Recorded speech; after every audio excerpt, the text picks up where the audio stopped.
시작해 볼까요? 오소서 성령님. 네, 반가워요. 김재덕 베드로입니다.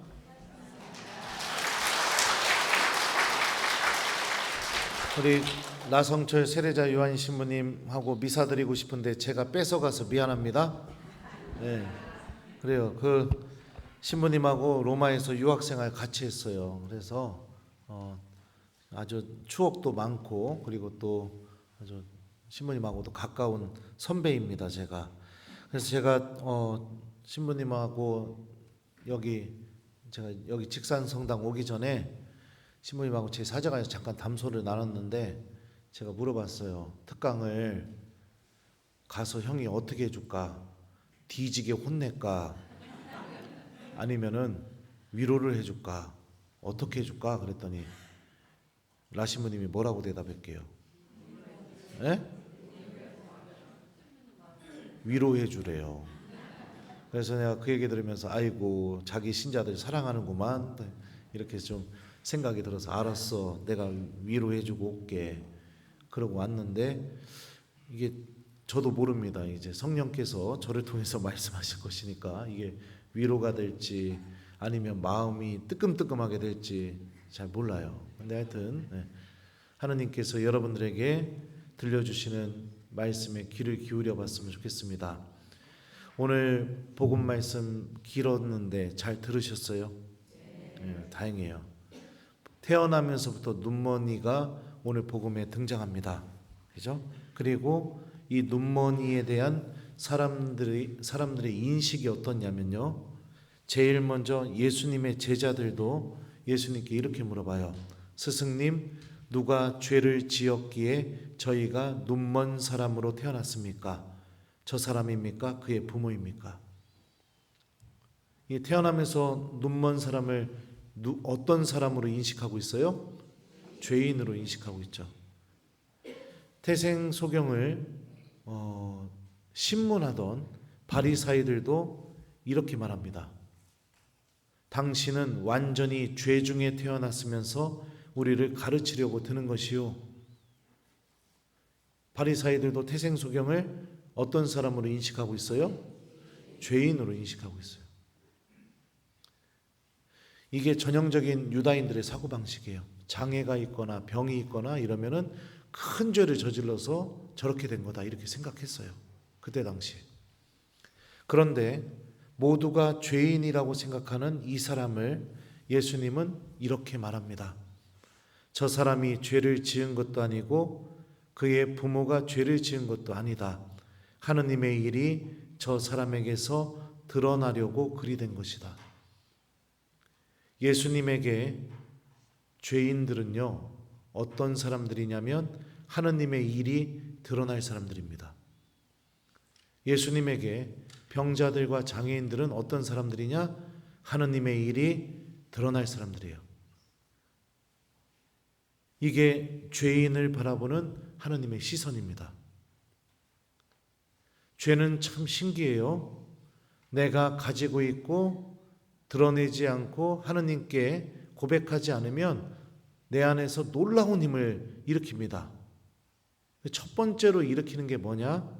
창세기를 보면 아담과 하와가 선악과를 따먹기 전에는 어떤 상태였을까요? 1번, 옷을 홀딱 벗고 지냈다. 2번, 옷을 입고선 지냈다. 몇 번이에요?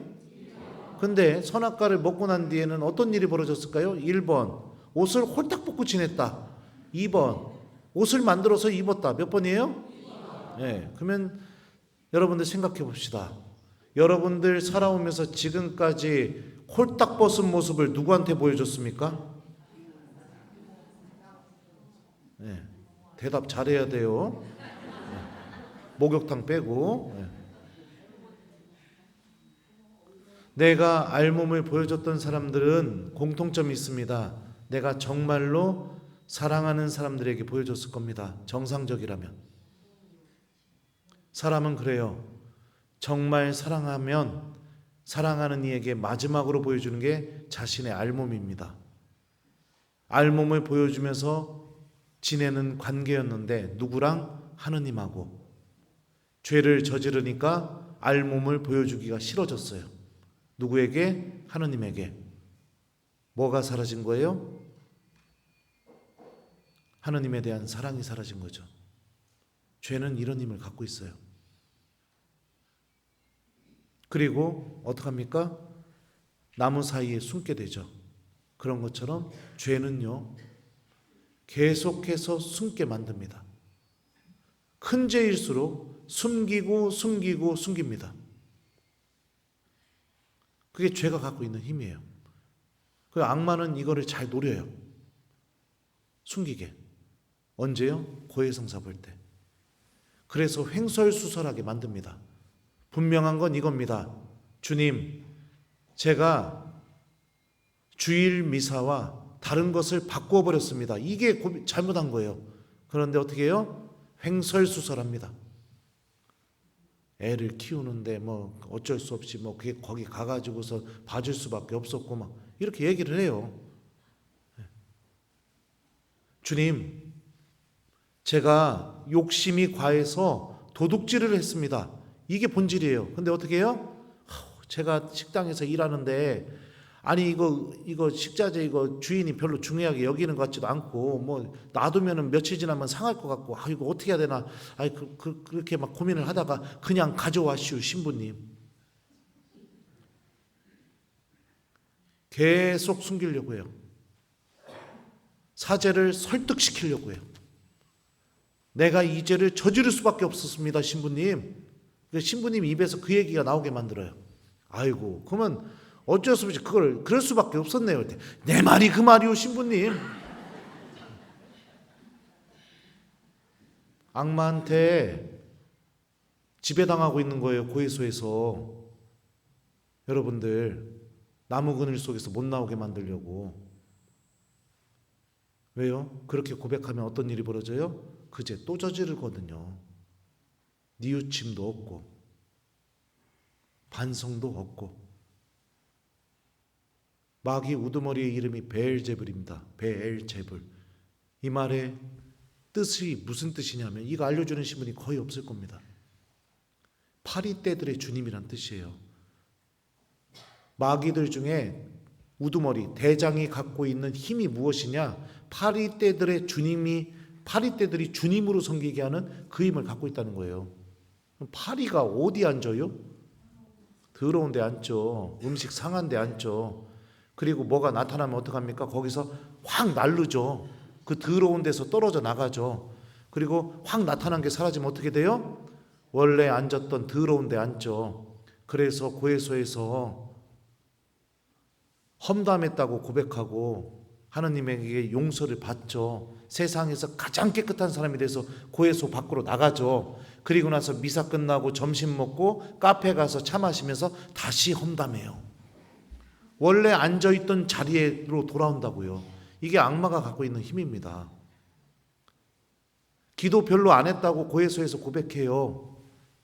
깨끗하게 용서받아요. 여러분들 고해소는 들어갈 때는 죄인이지만 나올 때는 세상에서 가장 깨끗한 사람이 돼서 나오는 공간입니다. 그리고 어떻게 해요? 그날 저녁부터 다시 기도 안 해요.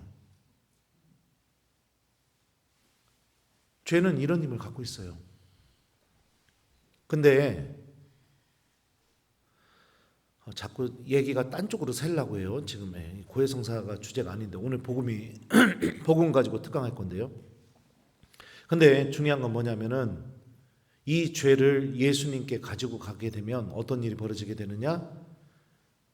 내 안에서 하느님의 일이 드러나게 된다는 겁니다.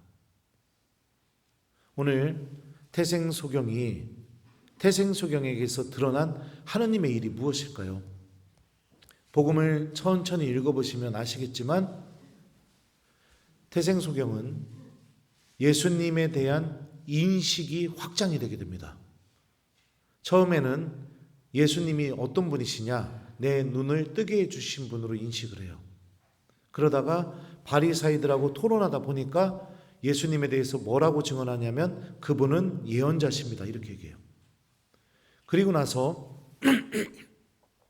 토론이 더 깊어지게 되니까 어떻게 되느냐? 이렇게 말합니다. 그분이 하느님에게서 오지 않으셨으면 아무것도 하실 수 없었을 것입니다. 이렇게 말합니다. 하느님에게서 오신 분으로 예수님을 인식하게 됩니다. 그리고 마지막에 성전에서 예수님을 만나서 예수님이 물어보시죠. 너는 사람의 아들을 믿느냐? 선생님, 그분이 누구십니까? 저에게 가르쳐 주십시오. 너하고 말하고 있는 내가 바로 그다. 그러니까 뭐라고 얘기해요? 주님 믿습니다. 마지막에 예수님을 주님으로 고백하게 됩니다. 주님. 그리스 말로 큐리오스라고 합니다. 큐리오스. 주님, 주인 이런 의미예요. 예수님이 나의 주님이 됐다는 것은 무엇을 의미할까요? 나를 움직일 수 있는 분이 되셨다는 것을 의미합니다. 주인이니까요.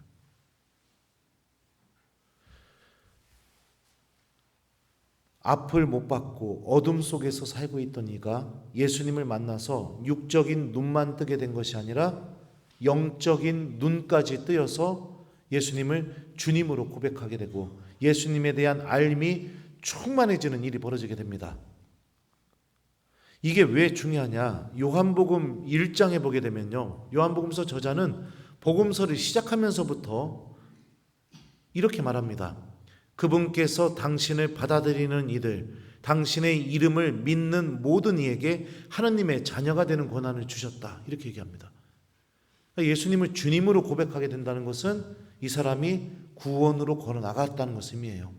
하나님의 자녀로 새롭게 태어났다는 것을 의미하죠. 이게 태생소경 안에서 드러나는 하나님의 일인 것이고 예수님께서는 우리 모두에게서도 이 일을 일으키기를 원하고 계세요. 그분이 어떤 분이신지, 나를 얼마나 사랑하고 계시는지, 나를 어디까지 용서하실 수 있는지, 나와 함께 어떻게 현존하고 함께 계시는지, 그분의 자비가 얼마나 깊은지 내가 알아나가기를 원하신다고요. 근데 이 하느님의 일이 드러나게 하기 위한 결정적인 계기가 있었는데 복음을 보면 예수님이 이렇게 말해요. 예수님께서는 이렇게 말씀하시고 나서 땅에 침을 뱉고 그것으로 진흙을 개어 그 사람의 눈에 바르신 다음 실로암 못으로 가서 씻어라 하고 그에게 이르셨다. 여러분들 이거 어떻게 생각하세요? 그리고 이 눈머니는 실로암 못에 가서 눈을 씻고 눈이 뜨게 되게 됩니다. 이거에 대해서 어떻게 생각하시냐고요? 1번 아무 생각이 없다. 2번 뭔가 심오한 뜻이 있을 것 같다. 몇 번이에요? 심오한 뜻이 뭘까요? 자, 복음을 그냥 아무 생각 없이 들으시면 안 되는 거예요. 고민을 해보셔야 돼요. 눈먼입니다. 눈먼 사람이 실로암 못가까지 가는 길이 어땠을까요?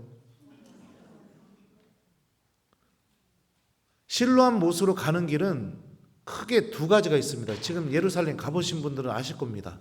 첫 번째는 히즈키야 터널이라고 해서 기온샘에서부터 물이 흘러나와서 그 물줄기를 갖고 터널을 팠어요.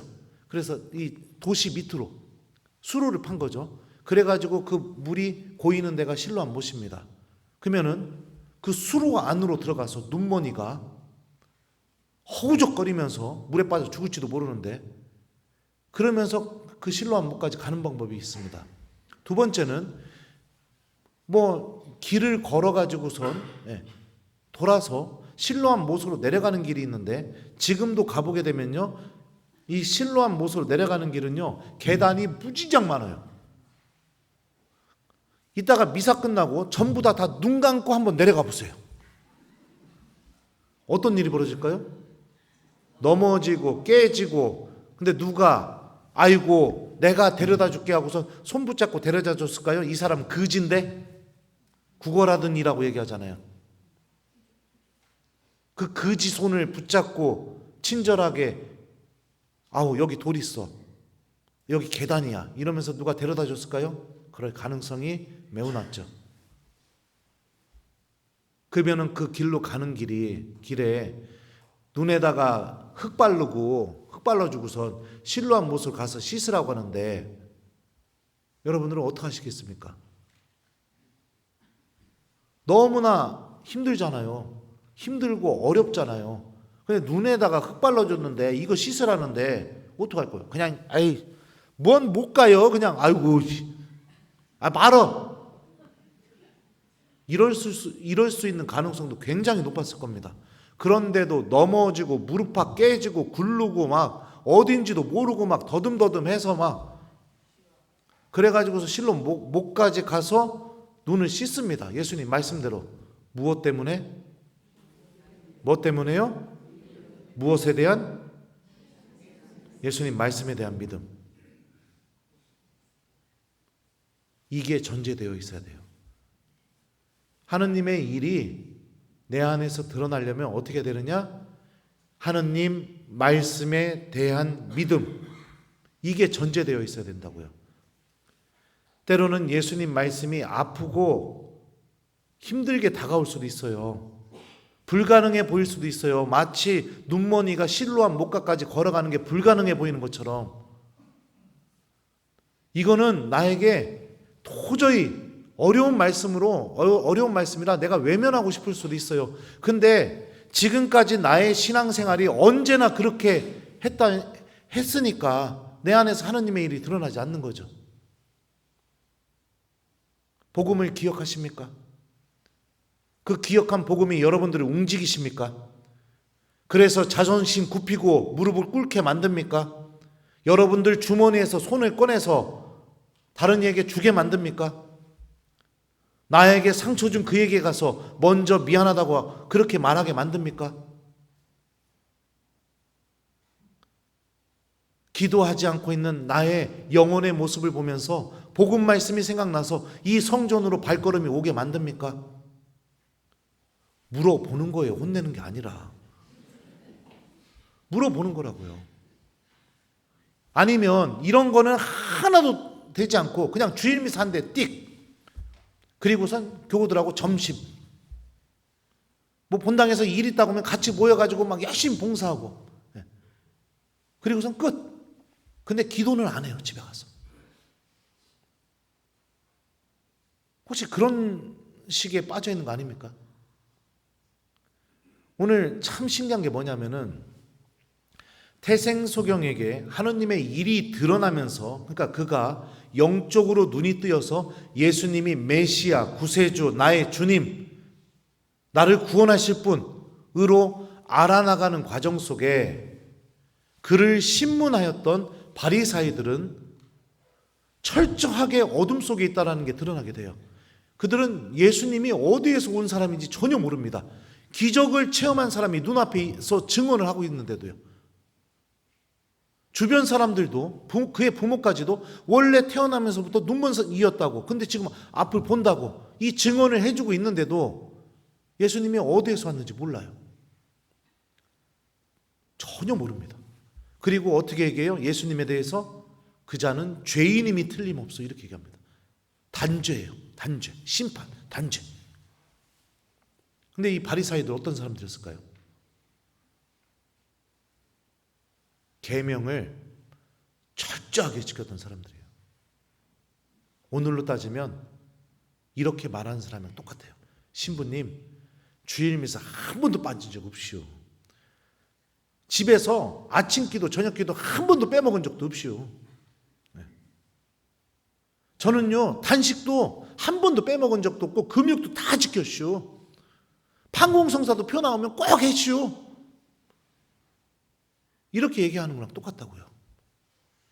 근데 어때요? 어둠 속에 있대요. 어둠 속에. 내가 앞을 잘 본다고 해서 진짜 보는 게 아니죠. 신앙인이 정말로 보아야 될 게 무엇입니까? 예수님을 봐야죠. 나를 구원으로 인도하시는 그 예수님을. 하나도 안 보이는 겁니다. 이게 영적으로 죽음의 상태, 어둠의 상태인 거예요. 할 거는 다 했습니다. 근데 내 영혼은 예수님이 누군지 몰라요. 느껴본 적도 없어요. 체험해 본 적도 없어요. 전혀 몰라요. 그러면 신앙생활이 어떨까요? 짐처럼 느껴지겠죠. 짐처럼. 해야 한다고 하니, 이거 안 하면 고해성사 봐야 된다고 하니 마지못해 어쩔 수 없이 짐처럼. 자, 이번 사순시기 여러분들 어떻게 보내고 계세요? 하느님께서 사순시기가 시작되는 첫날 요엘 예언자를 통해서 이렇게 말씀하셨습니다. 나에게 돌아오너라. 옷만 찢지 말고 너희 마음을 찢어라. 겉으로만 보여주는 걸 하지 말고 마음을 찢어서 속마음을 하나님께 보여주면서 돌아오라고 그렇게 말씀하셨습니다. 많은 신앙인들이 예수님에 대해서 믿고 있습니다. 그런데 오늘 복음에 나오는 바리사이들처럼 예수님이 어떤 분인지 전혀 모르는 신앙인들이 너무나 많아요. 너무나 많다고요. 왜요? 하느님의 일이 드러나려면 무엇이 필요하다? 말씀을 믿음으로 간직하고 실천하는 게 필요하다. 이걸 하지 않고 있으니까요.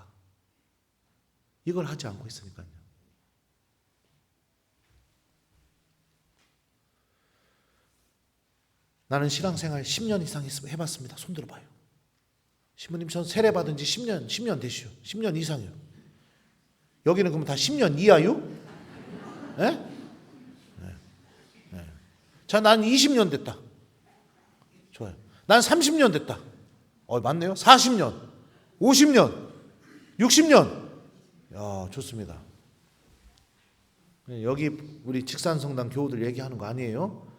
신앙생활 오래 하면 오래 할수록 여러분들에게 어떤 열매가 맺어져야 될까요? 완덕이라는 열매가 맺어져야겠죠. 그죠? 복음에 예수님이 얘기하셨잖아요. 가장 작은 이에게 해준 게 나에게 준 것이다. 이것으로 내가 예수님 만날 때 나를 심판하시겠대요. 얼마나 많이 나눠주고 살았는지 이 기준으로, 너 얼마나 죄를 많이 저질러서 이게 아니라 너 얼마나 작은 이들, 네 형제들 가운데 가장 작은 이에게 얼마나 많이 나눠줬어, 이 기준으로 심판하시겠대요. 그러면은 신앙생활 시작된 지 5년, 10년 정도 된 분들은 그냥 내 가족들, 내가 좋아하는 사람들한테 뭐 주는 거, 그리고 내가 생판 모르고 불쌍한 사람들한테 뭐 주는 게 좀 줄 때마다 마음이 좀 인색한 거, 그 사람들은 그래도 돼요. 신앙생활 한 지 얼마 안 됐으니까. 근데 신앙생활이 오래돼 있으면 어떻게 돼 있어야겠어요? 나누는데 적어도 인색한 마음은 없는 사람이 돼 있어야겠죠. 그죠? 안 그래요? 네, 여기. 저 오늘 아침에 다 꿀 드시고 오셨슈? 네? 꿀 먹은 벙어리. 네? 네. 그러면은 또 예수님이 그러셨잖아요. 용서하라고요.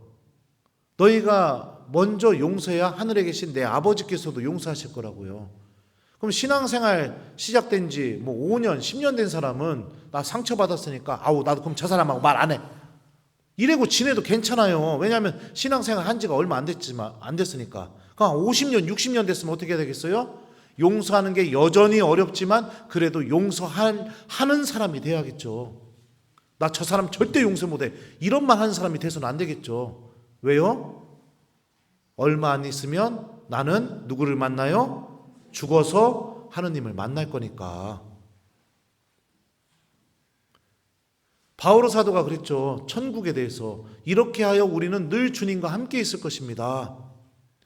하느님 나라가 하느님과 영원히 함께하는 곳이래요. 그러면 신앙생활 한 지 5년, 10년 된 사람은 아침 기도, 저녁 기도 좀 잘 못하고 묵주기도 할 때도 짜증나 뭐 이렇게 할 수 있죠. 왜냐하면 하느님을 믿은 지 얼마 안 됐으니까, 초보니까. 근데 50년, 60년 된 사람은 어떤 열매가 맺어져야 될까요? 기도하자고 하면 눈빛이 반짝반짝하면서 그래? 몇 시간 동안 할까? 나 너무 기도하고 싶어 막. 이런 열매가 맺어져야 되지 않을까요? 아니에요? 그려 안 그려? 아니요? 그려 아니요? 환장하겠네요 아주 그냥. 근데 제가 사목 현장에서 만난 교우들을 보면은요, 신앙생활을 오래 하신 분일수록 지옥이나 연옥 갈 준비가 완벽하게 갖춰져 있어요. 기도하기 싫어서 환장하십니다. 아주 환장해요. 배우자가 기도하자고 하면 뭐라고 앉아요? 기도 같은 소리하고 앉아있네. 당신이나요. 아유 그냥 짜증나게. 그리고서 이제 TV를 켜서 소파에 누워서 이렇게 보는데 옆에서 촛불 켜놓고 기도하고 있으니까 그것도 불편한 거예요. 그러니까 뭐라 앉아요? 아이 들어가세요. 박해를 하고 있어요. 박해를. 배우자를. 공짜는 또 얼마나 좋아하는지. 맨 얻으려고만 하고 남 탓만 하고 원망하고 자기밖에 모르고 좀 대화해봤는데 나랑 의견 맞지 않으면 그냥 아우 저 사람 별로야 그냥 만나지 마 막 이래버리고 이래요. 곧 하느님 만날 사람이 어떡하실 거예요? 어떡할 거예요? 심각한 현상 아닙니까 이거? 곧 하느님을 만나야 되는데 나는 하느님하고 함께하는 것도 싫어. 나눠주는 것도 싫어. 내가 최고야. 나는 미워하는 사람들도 주렁주렁 있어. 절대 용서 못해 막. 나는 잘못한 게 하나도 없고 다 남이 잘못해서 다 남 탓이야 막. 이런 상태로 하느님을 만나러 가면 어떤 일이 벌어질까요? 예? 어떤 일이 벌어질까요? 예. 오늘요 저 만난 거 개탄 줄 알아요. 이 얘기 안 들었으면 여러분들 삶이 안 바뀔 거 아니에요. 개탄 줄 알으라고요. 심각하게 받아들이세요. 지금 제가 하는 말을 심각하게요. 여러분들 지금 하느님 나라로 갈 수 있게 마음을 제가 틀어놓으려고 하잖아요. 신앙생활이요 주일 미사 한 대 드리고 그냥 친한 교우들하고 고상하게 밥 한 끼 먹고 이게 신앙생활이 아닙니다. 신앙생활이라는 게 무엇이냐? 예수님의 말씀이 나를 움직이게 만드는 게 신앙생활이에요. 그래서 내 안에서 하느님의 일이 드러나게 되는 게. 왜요? 바오로 사도가 뭐라고 얘기했습니까? 로마서에서 그러므로 믿음은 들음에서 오고 들음은 그리스도의 말씀으로 이루어집니다. 믿음을 갖고 있다는 것은 예수님의 말씀을 듣는 사람이라는 것을 의미합니다. 다시 말하면 내가 주님의 말씀을 듣는데 관심이 없다는 것은 내가 예수님에 대한 믿음이 거의 없다는 것을 의미해요. 하느님의 말씀을 간직하십시오. 생명처럼 간직하십시오. 그래야 그분의 말씀이 여러분들을 변화시킵니다. 그래야 예수님이 여러분들의 진짜 주님이 될 수 있습니다. 그래야 여러분들이 그 말씀을 통해서 그 말씀이 움직이는 그 일을 통해서 예수님이 어떤 분이신지 인식하고 알아나갑니다. 체험이 생기게 된다는 겁니다. 제가 유튜브를 본의 아니게 하다 보니까 이 유튜브에 우리 구독자 교우들이 저에게 댓글을 많이 써줘요. 근데 요즘은 이 댓글 읽는 재미가 너무 흐뭇해요. 막. 제가 좀 댓글 좀 읽어드릴게요. 신부님, 저는 교리반 듣고 있는 예비신자인데요. 신부님 말씀 듣고 오늘 저녁미사 다녀왔어요. 신부님께서 안수해 주실 때 눈물이 왈칵 났어요. 그리고 남편도 오늘 예비자 교리반 등록하고 왔어요. 그동안 제가 매달렸던 미신과 부적들을 모두 모아 버리고자 합니다. 하느님께서 저를 부르셨다고 굳게 믿습니다. 예비신자가 감사합니다. 예비신자가 제가 전한 예수님 말씀을 듣고 나서 어떤 일이 벌어졌어요? 미사에 가게 됐어요. 스스로 걸어서 말씀이 이 사람을 움직인 거잖아요. 미사에 가서 하느님의 은총을 체험하고 나서 어떤 선택을 했어요? 내가 그동안 매달렸던 미신과 부적들 다 버리게 됐습니다.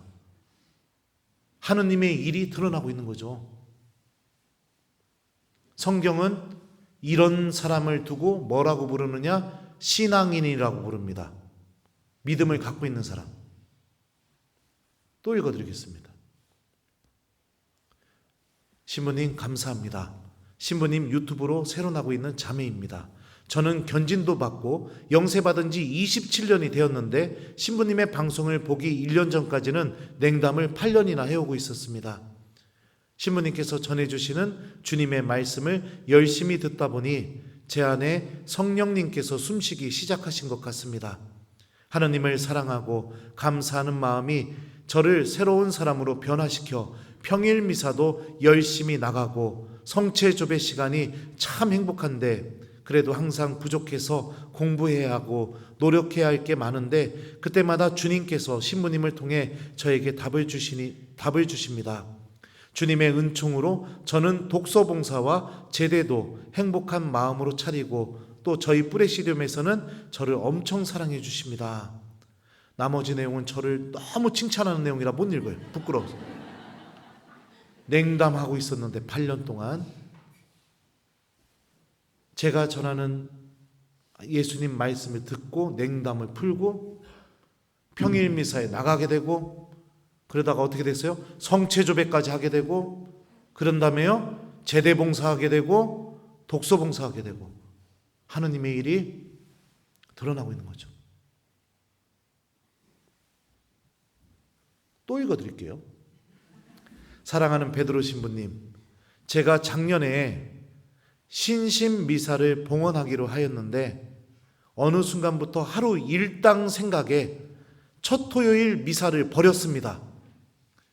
성모님께 첫 토요일을 봉헌하겠다 약속했었는데 그 약속을 저버렸습니다. 오늘 강론 말씀을 듣고 소중한 것을 다른 것과 바꿔버렸던 삶을 반성하며 2월부터 첫 토요일 미사를 봉헌하겠습니다. 신부님 감사합니다. 하느님의 말씀이 무엇이 중요한지를 깨닫게 만들어줬죠. 돈이 아니라 첫 토요일 성모 신심 미사를 선택하게 만들어줬죠. 이게 하느님의 일이 드러나는 모습이에요.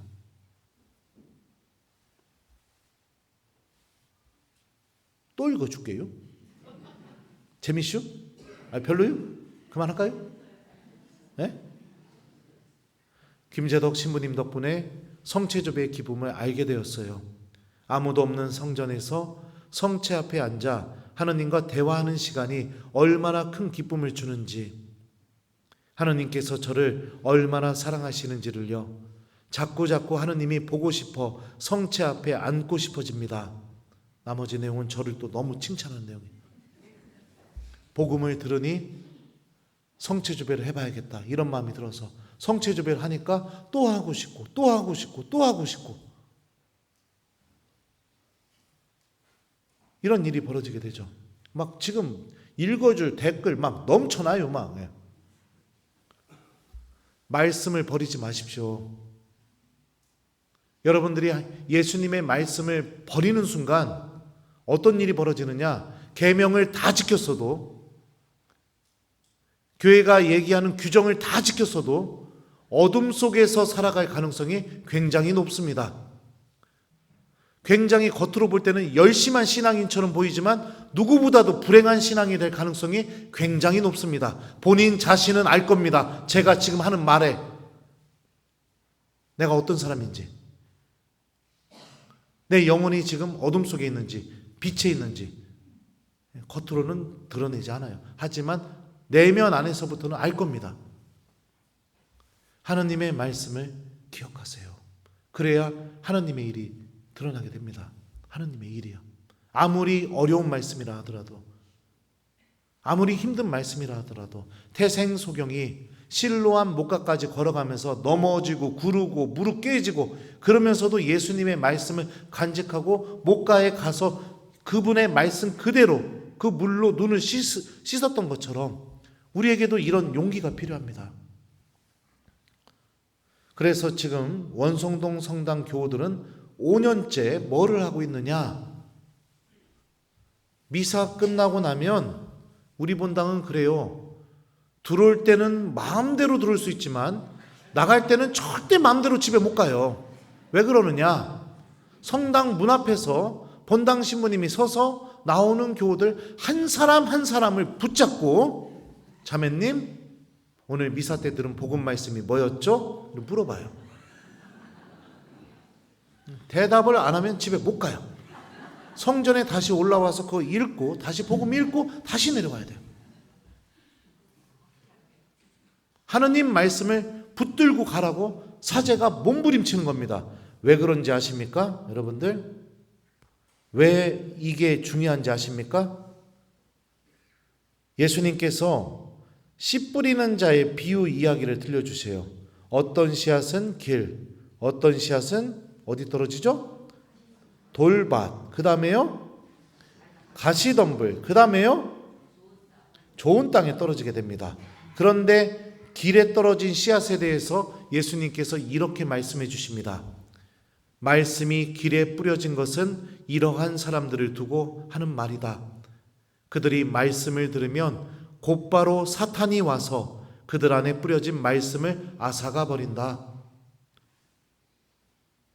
성당 문 앞에 누가 서 있을까요? 악마가 서 있어요. 여러분들 마음 안에서 복음의 씨앗을 다 빼앗아가 버립니다. 이 말씀과 똑같은 이야기를 해준 루카복음에서는요, 예수님께서 더 강하게 말씀하셔요. 길에 떨어진 것들은 말씀은 듣기는 하였지만 악마가 와서 그 말씀을 마음에서 앗아가 버리기 때문에 믿지 못하여 구원을 받지 못하는 사람들이다. 말씀을 빼앗겨서 믿지 못하여 구원을 받지 못하는 사람들이다. 이렇게 얘기해요. 그래서 저는 어떻게 하느냐? 우리 교우들에게 복음을 마음속에 다 넣어줍니다. 그랬더니 어떤 일이 벌어졌는지 알아요? 부담돼서 미사 못 오겠다. 부담돼서. 사제가 하느님의 말씀을 물어보니 하느님을 믿고 있는 교우들은 부담이 된대요. 얼마나 하느님 말씀과 아무 상관없이 살아왔으면 그런 얘기를 할까? 그래서 어떻게 하느냐? 교족을 가져오라고 해서 아무데나 펴서 그냥 전화를 합니다. 자매님, 나 본당 신부요. 어머, 신부님 웬일이세요? 아우, 제가 아침부터 갑자기 궁금한 게 생각나서 전화했는데 좀 물어보려니까 거시기 하네요. 그냥 끌어요. 그랬더니 뭔데요, 신부님? 그래서 됐슈. 그냥 안 물어볼래요. 했더니 뭔데요? 했더니 됐다니까요. 했더니 뭔데요? 또 이래요. 내가 그때 알았어요. 자매님들은 궁금한 거 절대 못 참는다는 걸요. 물어봐도 돼요? 그랬더니 예, 이러는 거예요. 자매님 오늘 복음 말씀 뭡니까? 대답을 못하죠. 전화 끊으면 매일 미사 펴서 예수님 말씀 읽으시고 저에게 문자로 보내십시오 이래요.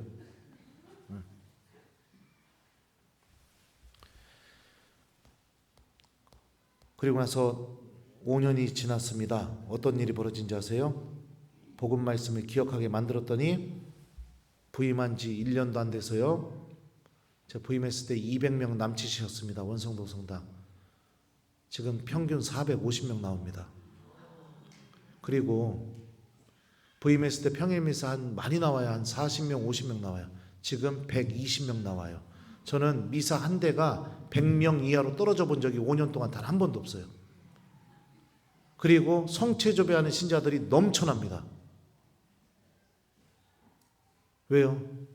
제가 방금 읽어드렸던 이 댓글에서 교우들이 증언한 것처럼 하느님의 일이 교우들 안에서 일어나기 시작하게 되니까 즐거운 거예요. 예수님을 알아나가는 기쁨이, 예수님의 말씀이 나를 움직이게 하는 게 너무나 행복한 거예요.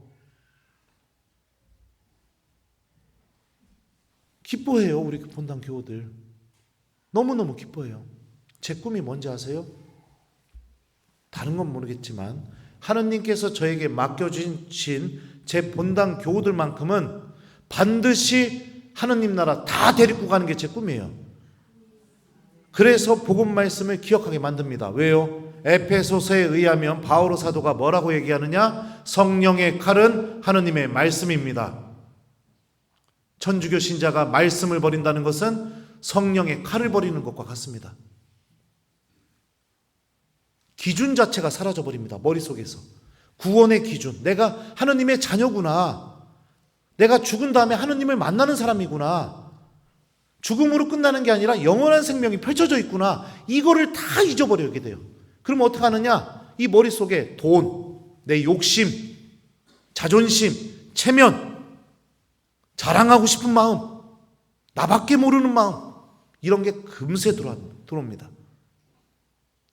그래서 다음 주 주일까지 그냥 그러고 살아요.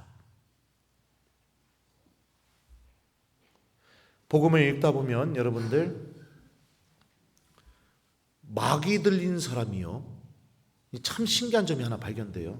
회당에서 마귀 들렸는데 마귀 들린 사람이 예수님께로 걸어와요. 대부분의 사람들은 병자나 아픈 사람들이나 이런 거는 누군가가 그 사람을 예수님께 데리고 왔는데, 마귀 들린 사람은요, 그가 스스로 예수님한테 와요. 그걸 우리 한번 생각해 봅시다. 마귀가 예수님 만나고 싶을까요? 1번, 너무너무 만나고 싶어 할 것 같다. 2번, 만나는 거 죽도록 싫을 것 같다. 몇 번이에요? 근데 마귀 들린 사람이 왜 스스로 예수님께 걸어옵니까? 예수님 만나러? 이거 이상하게 생각 안 해보셨어요? 저는 이거를 어떻게 깨달았느냐, 전에 있던 본당에 있을 때 조직 깡패 형제님 한 분이 교도소에서 출소해갖고 저한테 면담을 하러 왔어요. 제가 그분하고 무슨 특별한 인연이 있는 게 아니라, 이분이 교도소에서 복역 중에 어느 날 밥 먹다가 어쩌다가 내 인생이 이렇게 됐을까? 어떻게 하다 내가 이렇게 됐을까? 이 생각이 들더니 수감 생활이 지옥으로 바뀌더래요. 그래갖고 출소하자마자 나는 천주교 신부님을 만나야겠다 이러고 막 성당을 찾아다녔는데, 하필 그 성당이 내가 있는 성당이었슈. 막 몸이 막, 이런 사람이 막 와가지고서 막 저를 만나겠다는데 얼마나 무서워요. 맞아 죽을까봐 막 무서워 죽는 줄 알았어요. 근데 저한테 그러는 거예요. 신부님, 저 같은 사람도 삶을 다시 시작할 수 있습니까? 이렇게 물어보더라고요. 예, 형제님, 충분히 시작할 수 있습니다. 대신 다른 사람 눈에서 피눈물 나게 해서 만든 돈을 써서는 절대 안 됩니다. 그랬더니 저한테 그러는 겁니다. 신부님, 그러면 제가 신부님 말씀대로 살아보겠습니다. 근데 제가 의지가 약해서 마음이 무너질 때마다 자주 신부님을 찾아와도 되겠습니까? 깡패 아저씨가 자주 찾아온다는데 어떻게 해요? 찾아오라고 했죠. 그때 알았습니다. 아무리 악한 사람도 내면 안에 구원받고 싶은 의지가 있다는 것을. 마귀 들린 이가, 마귀는 예수님께 오고 싶지 않지만 마귀 들린 이가 예수님께 왔다는 것은 무엇을 의미해요? 마귀는 들렸지만 그 사람의 영혼이 구원받고 싶어하는 이 의지를 악마도 꺾을 수가 없기 때문에 마귀 들렸음에도 불구하고 예수님께 걸어오는 거죠. 여러분들, 우리 직산성당 교우 여러분들 생각해봐요. 기도도 하나도 안 하고 그냥 월요일부터 주일미사 전까지 내가 예수님하고 그 어떤 관계도 맺지 않고 주님 생각조차 안 하고 그러고 살았는데도 내가 왜 주일에 내 발로 걸어서 주일미사에 올까요? 미사가 길어지면 짜증나고 난 그런 사람인데, 그럼에도 불구하고 내 스스로 왜 이 미사에 올까요? 여러분들이 못 느끼겠지만 여러분들 내면에 내 영혼이 구원받고 싶어하는 이 의지가 나를 오게 만드는 거죠.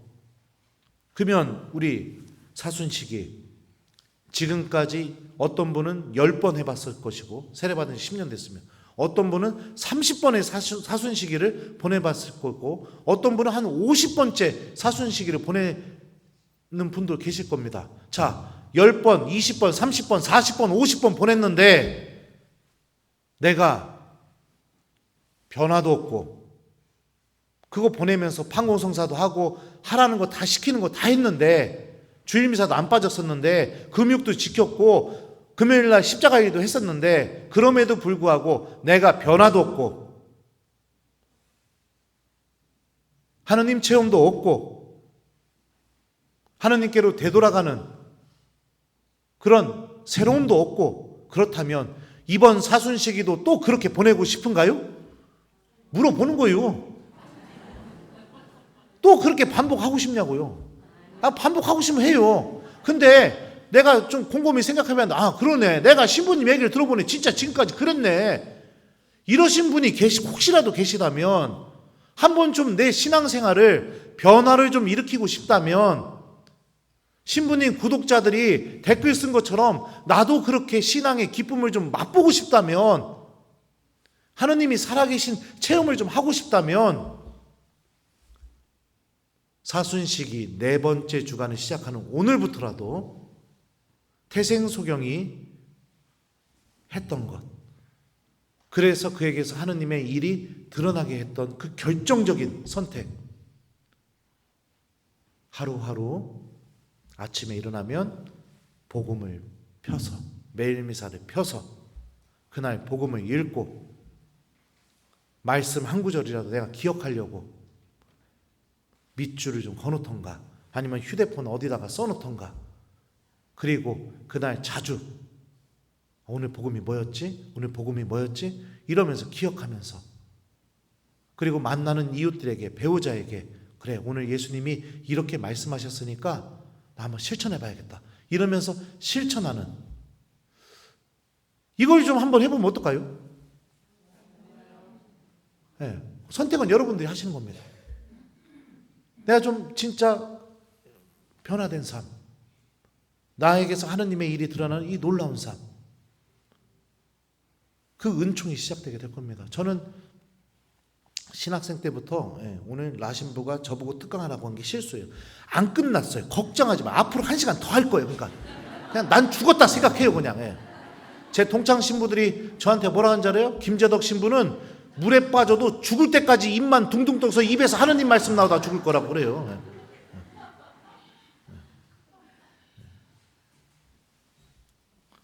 신학생 때부터 저는 그랬습니다. 잠자기 전에 다음날 복음을 읽었어요. 그리고 내가 내일 이 말씀 꼭 간직하고 싶다 하는 거를 수첩 조그만 거 하나를 사서 거기다가 복음 말씀을 적었어요. 그리고 아침에 일어났을 때 성호경 그으면서 침대 머리맡에 그 놔뒀던 수첩을 이렇게 보면서 큰 소리로 이렇게 복음을 얘기했어요. 너무 좋더라고요. 내가 아침에 눈 뜨자마자 내 입에서 처음으로 나오는 소리가 아으씨 뭐 이게 아니라 하느님 말씀이 제일 먼저 내 입에서 나오니까. 그리고선 주머니에 넣고 다니면서 시간 날 때마다 봤어요. 그냥. 그랬더니 어떤 일이 벌어지느냐, 내가 인색할 때, 인색해지고 싶을 때, 내가 죄 저지르고 싶을 때, 내가 이기적이고 싶을 때, 그럴 때마다 하느님 말씀이 생각나는 거예요. 로마에서 유학할 때, 유학 시작하면요, 여러분들 제일 먼저 하는 게 뭐냐? 이태리어를 배워요. 학원을 갔는데 애들하고 너무 친해진 거예요. 같은 반 아이들하고 3달, 4달 이렇게 계속 공부하다 보니까 어느 날 그 선생님이 그러는 겁니다. 여학생 둘이서 지금 저를 놓고 싸우고 있대요. 사실이에요 지금. 금발머리 아가씨랑 빨간머리 아가씨랑 둘이 싸우고 있었어요. 왜 싸웠냐? 서로 제 옆자리에 앉겠다고. 난 그때 알았어요. 내 얼굴은 대한민국에서는 먹히지 않지만 유럽에서는 아주 먹히는 얼굴이라는 거를. 교실에 들어가니까 두 아가씨가 저를 붙잡고 서로 자기 옆으로 오라고 막 땡기는 겁니다. 그리고 어떻게 해요? 왼쪽에는 금발머리, 오른쪽에는 빨간머리 앉혀갖고 저만 짝꿍이 둘이었습니다.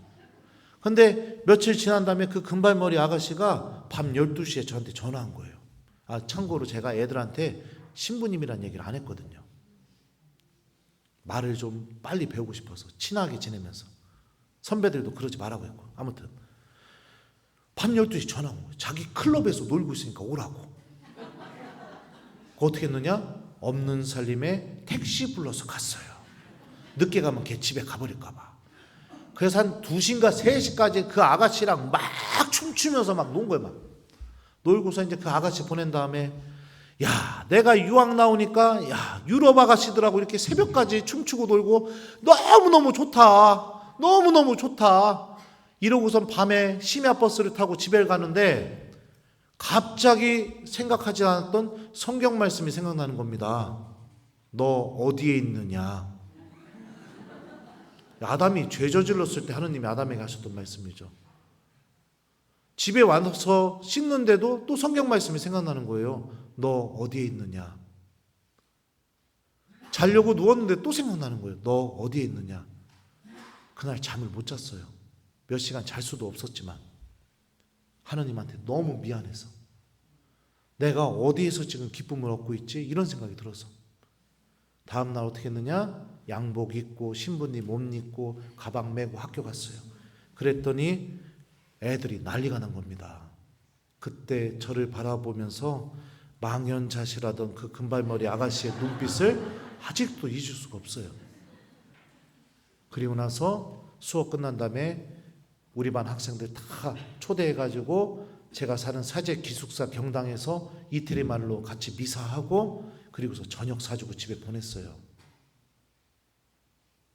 하느님의 일이 드러나는 거죠. 말씀이 질서를 잡아주잖아요. 사제로서 정말 행복하게 살아가는 길이 무엇인지를 잡아주잖아요.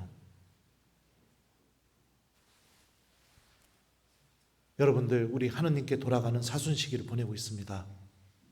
그동안 내가 하느님 말씀 없이 그냥 교회에서 해야 된다는 것만 하면서 살아왔는데 별 느낌이 없었다면 이번 사순시기부터 한번 바꿔봅시다. 그거를 그동안 20번, 30번 해왔는데 여러 번 했음에도 불구하고 아유 이게 신부님 말 들어보니 진짜 그러네.